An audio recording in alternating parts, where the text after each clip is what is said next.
어릴 적에 어른들이 가끔 그런 말씀들을 하셨습니다.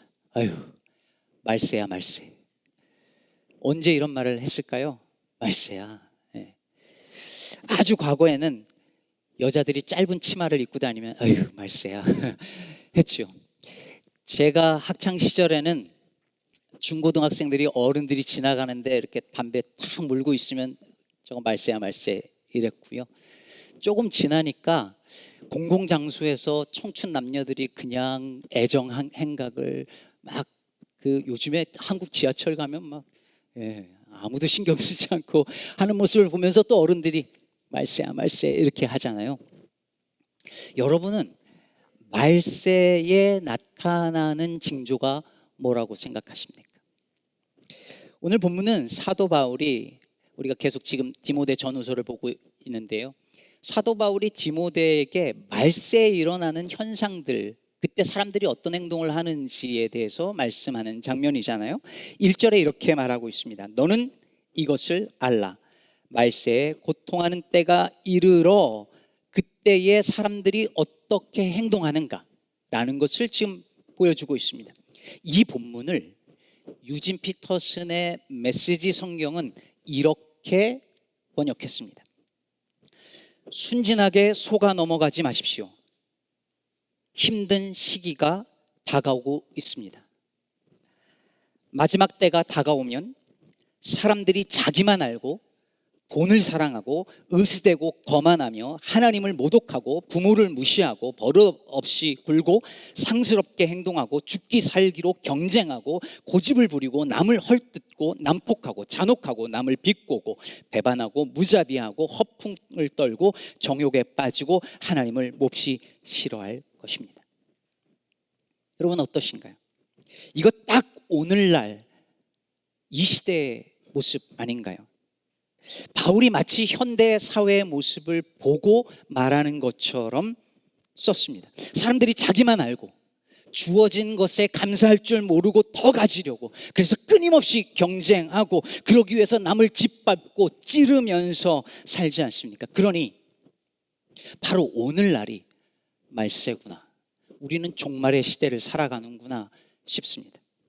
특히 2절에서 바울이 말세의 징조 중에 하나로 감사하지 않는 것을 꼽았다는 것은 정말 탁월한 통찰이 아닐 수 없습니다. 생각해 보십시오. 아까 앞에서 말한 것처럼 감사라는 것은 돌아볼 때만이 할 수 있는 것인데, 오늘날 우리의 사회는 내 삶을 돌아볼 수 있는 겨를조차 주지 않고 계속 앞으로를 향하여서 달려가게 합니다. 그러니 감사할 수 없죠. 설령 돌아본다 하더라도 어떻게 돌아보냐면 남의 것을 비교하면서 내 것을 돌아보는 방식으로 봅니다. 그래서 누군가 말했습니다. 질투는 남의 것을 세는 기술이고 감사는 내가 받은 것을 세는 기술이라고. 그렇지 않습니까? 남의 것을 세는 기술 질투요, 내가 받은 은혜를 세는 기술은 감사입니다. 제가 최근에 제가 타던 리스차가 3년 계약이 만료돼서 새로운 리스차를 하나 얻었습니다. 구했습니다. 너무 고마운 분의 도움으로 저에게는 과분한 차를 정말 저렴한 가격으로 구입할 수 있게 되었는데요. 차를 알아보는 과정에서 인터넷에 조금 서치를 했는데, 요즘에 제가 인터넷만 키면 자동차가 계속 광고를 보여줍니다. 유튜브를 켜도 뭘 해도 계속 자동차만 나와요. 이제는 필요 없는데 광고가 계속 나옵니다. 그 광고들이 저를 향하여 무언의 메시지를 계속 보냅니다. 더 좋은 차가 있다. 남들은 네 차보다 훨씬 좋은 차를 타고 다닌다. 너도 그럴 수 있다. 오늘날 사회는 우리로 하여금 끊임없이 결핍을 느끼게 만들고 욕망을 부추깁니다.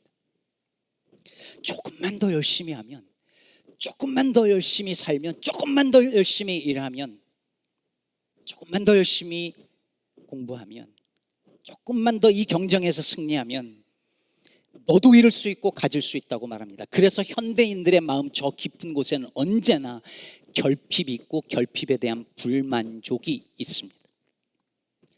특히 요즘 아이들과 젊은이들은 이 현상이 점점 심화되어져 갑니다. 작은 것에 감사할 줄 아는 마음을 우리 아이들에게 심겨주는 일이 그 어떤 교육의 내용보다 어려운 내용이 되어버렸습니다.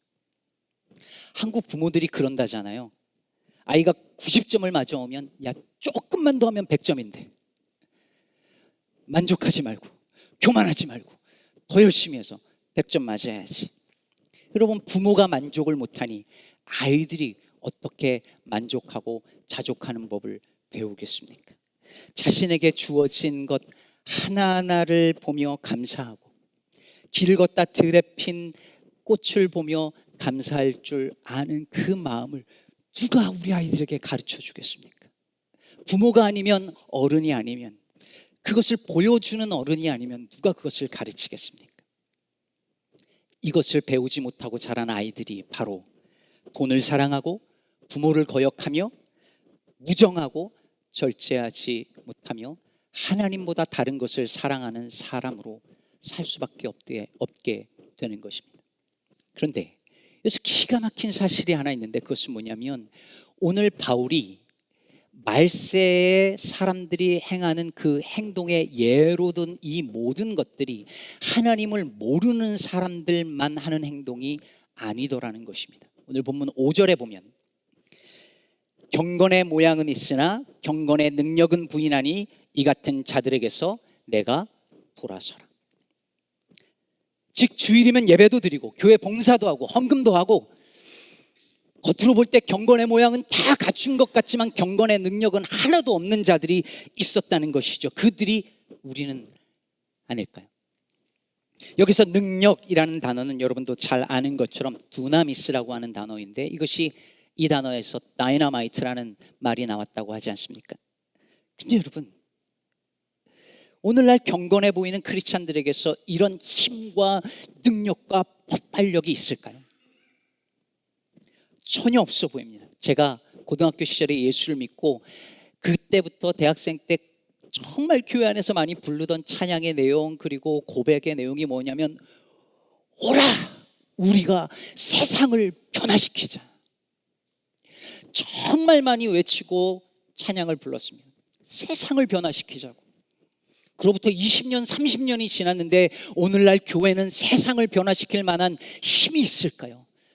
그 폭발력이 있을까요? 그 능력이 있을까요? 그 경건의 능력이 있을까요? 보이지 않습니다. 오늘날 교회는 마치, 세상은 점점 악해져 가는데 오늘날 교회는 귀신 들린 아이를 데리고 제자들 앞에 아버지가 데리고 왔는데 쩔쩔매매 아무것도 못하는 그 제자들의 모습과 같습니다. 그렇다면 여러분, 경건의 능력은 어디서 올까요? 저는 경건의 능력이 감사하는 데서 온다고 생각합니다. 세상은 이것이 있어야 감사하다고, 이것이 있어야 행복하다고 말하지만 우리는 없어도 괜찮습니다. 족합니다. 충분합니다. 이렇게 말하고 이렇게 말하는 사람을 세상은 이길 수 없습니다. 일본에는 일회용 사진기로 찍은 사진만을 대상으로 하는 사진 콘테스트가 있답니다. 좋은 카메라 장비 같은 거, 저런 카메라 말고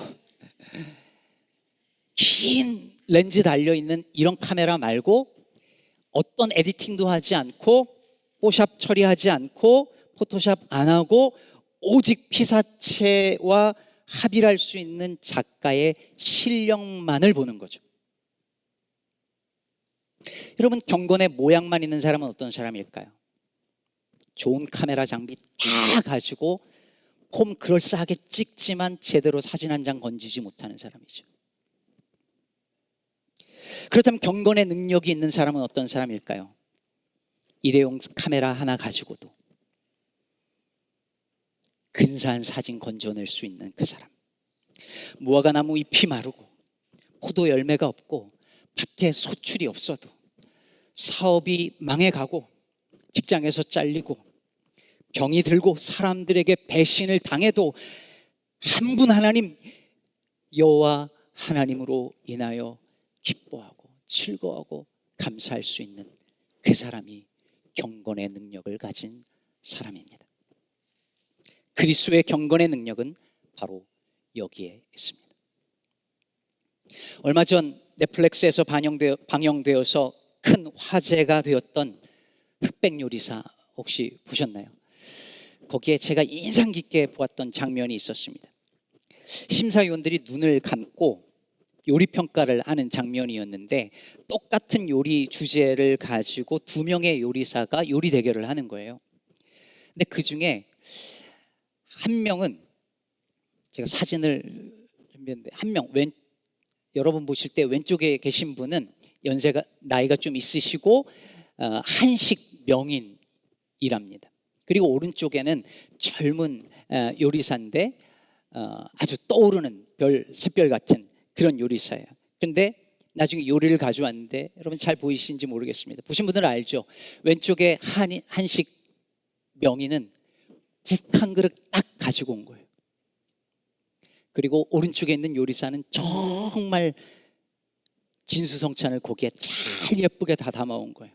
그리고 눈을 가린 심사위원들이 오직 맛으로 평가하는데, 두 심사위원이 만장일치로 왼쪽에 있는 한식 명인의 손을 들어줍니다. 아무리 화려하고 기가 막힌 요리를 가지고 왔어도 저 한식 명인의 국물 맛을, 그 담백한 깊은 국물 맛을 이겨낼 수 없었던 거예요. 근데 이게 컨테스트가 딱 끝나고 나서 저 젊은 요리사가 한 말이 놀라웠습니다. 제가 10년 동안 되게 열심히 공부하고 준비해 왔다고 생각했는데 덜어냄의 미학을 몰랐다는 걸 오늘 진짜 크게 깨달았습니다. 나는 이렇게 많이 잘 차리면 좋을 줄 알았는데 덜어냄의 미학을 몰랐다는 거예요. 여러분, 우리의 믿음도 우리의 경건도 마찬가지입니다. 더할 때가 아니라 덜어낼 때 진짜 믿음의 능력이 나타납니다. 더 가지려고 할 때가 아니라 지금 가진 것에 만족하고 감사할 때, 그리고 가진 것을 나누어 줄 때에 경건의 능력이 생깁니다. 그래서 야고보서 1장 27절은 이렇게 말합니다. 하나님 아버지 앞에서 정결하고 더러움이 없는 경건은 곧 고아와 과부를 그 환난 중에 돌보고 또 자기를 지켜 새 속에 물들지 아니하는 그것이니라. 진짜 경건은 내가 가진 모든 것이 거저받은 은혜라는 것을 알고 감사하면서, 그렇기 때문에 환난 중에 있는 고아와 과부와 나그네와 이 사회의 사회적 약자들을 위하여 내가 가진 것을 기꺼이 내어주고 돌보는 것, 그것이 참 경건이라고 말하고 있는 것이죠. 이번 주에 제가 충격적인 기사 하나를 읽게 되었습니다. 여러분, LA 한인타운에 최근에 가신 분들은 아시겠지만, LA 한인타운, LA시에서 벌써 수년 전부터 겪고 있는 사회적 이슈가 되어지고 있는 것이 노숙자 문제라고 합니다. 그런데 LA 한인타운에 노숙자들과 마약 중독자를 돌보던 목사님이 한 분 계셨습니다. 본인도 과거에 마약을 한 경험이 있었기 때문에 이분들을 위해서 정말 진심을 다해서 돌보는 사역을 했습니다. 자기 집을 개조해서 쉘터로 만들어서 노숙자들과 마약 중독자들을 돌보는 일을 한 거예요. 그런데 또 점점 이것이 사역이 커지고 노숙자들과 마약 중독자들이 밀려오니까 주변 주민들이 냄새나고 시끄럽다고 민원을 계속 넣은 거예요. 그래서 시 당국이 나와서 이 목사님을 학대했다는 이유로 기소를 했습니다. 그리고 쉘터를 폐쇄했습니다. 집을 개조했던 쉘터가 폐쇄되면서 그때 이후로 목사님도 노숙자가 되었습니다. 길거리를 헤매며 먹을 것을 구하고 다니는 노숙자가 되었고, 그러다가 넘어져서 머리를 다치고 정신 이상이 오고 우리가 흔히 길거리에서 보는 그 모습 그대로 참으로 눈뜨고 보기 어려운 노숙자의 모습으로 살다가 지난 7월 시신으로 발견되었습니다. 그 목사님이 그 목사님인 줄 사람들이 한참 만에 알아봤다고 합니다. 노숙자를 돕던 이가 노숙자가 되어 생을 마감한 것입니다. LA 노숙자 이 이슈가 매우 복잡한 문제이고 또 그 목사님에게도 문제가 있었다고 하는 사람들도 있지만 저는 이 기사를 읽으면서 너무 마음이 아프고 부끄러웠습니다. 저는 그 목사님처럼 될 자신도 없고 사실 그러고 싶은 마음도 없습니다. 하지만 오늘날 그리스도인들이 참 경건의 능력을 잃어버린 이유는 내 삶에 아무런 흙도 묻히지 않고 아무런 점도 묻히지 않고 아무런 상처도 받지 않고 적당하게 깔끔하고 젠틀하게 나이스하게 종교 생활하는 그런 모습으로 살고자 하기 때문에, 그런 모습으로 믿고자 하기 때문에 우리의 삶의 경건의 능력이 나타나지 않는 것은 아닐까 생각했습니다. 믿음을 따라 살다가 상처받는 일은 아예 하지 않으려고 교회 일에도 너무 깊이 인발부되고 싶지 않고 이웃들과도 너무 깊이 들어가고 싶지 않고 딱 적당히 이 정도로 신앙생활을 하는 것으로 인해서 나를 보호하고 싶어하는 마음이 있는 한 우리에게 그 어떤 경건의 능력도 나타나지 않을 것입니다. 여러분, 세속의 능력과 경건의 능력은 어떻게 다를까요? 세속의 능력은 남을 이겨서 증명하는 힘이지만 경건의 능력은 내가 죽어 증명되는 힘입니다. 남 위에 서는 힘이 아니라 누군가의 아래에서 기꺼이 섬기는 힘입니다. 김성일이라는 목사님이 그런 말을 하신 걸 읽었습니다. 십자가의 힘은 찌르는 힘이 아니라 찔리는 힘이라 합니다. 십자가의 힘은 찌르는 힘이 아니라 찔리는 힘이다. 세상은 남을 찔러서 어떻게든 그를 이기고 성공하기 위한 힘에 관심을 기울이지만 예수님은 남을 살리기 위해 스스로 찔리는 힘에 관심을 가지셨고 찔려 죽으셨습니다. 그가 찔림은 우리의 허물을 인함이라 했습니다. 우리의 죄와 허물 때문에 그가 찔리셨고 우리가 구원을 받았습니다. 이 은혜를 우리가 받았다는 사실을 알 때만이 우리는 감사할 수 있습니다. 오늘 감사하지 않는 것이라고 말할 때 이 단어 속에는 감사하다라는 단어가 들어가 있는데, 이 단어는 성찬을 가리키는 영어 표현 중에 홀리 커뮤니언도 있지만 유카리스트라는 표현을 씁니다. 왜냐하면 감사라는 표현이거든요. 유카리스트라는 말 속에 카리스라는 말이 있는데, 카리스라는 말은 은혜란 뜻입니다. 감사라는 단어 속에 은혜라는 단어가 있습니다. 이 말이 무슨 뜻이겠습니까? 감사는 은혜에 대한 당연하고 합당한 반응이라는 것이죠. 사랑하는 여러분, 내가 은혜 받았다는 걸 알 때 감사할 수 있고 그 감사는 나만이 아니라 주변으로 흘러갈 수 있습니다. 내게 주신 것만 아니라 주시지 않은 것도 감사하고 더하신 것도 감사하고 덜어가신 것도 우리는 감사할 수 있습니다. 이렇게 감사하며 살 때 우리는 찌르는 힘이 아니라 찔리는 힘을 얻게 될 것입니다. 그럴 때만이 경건의 모양만이 아니라 경건의 능력을 가진 참 그리스도인으로 살게 될 것입니다. 이런 은혜와 감사가 저와 여러분 안에, 우리 시카고 기쁨의 교회 안에 충만하기를 주의 이름으로 축복합니다.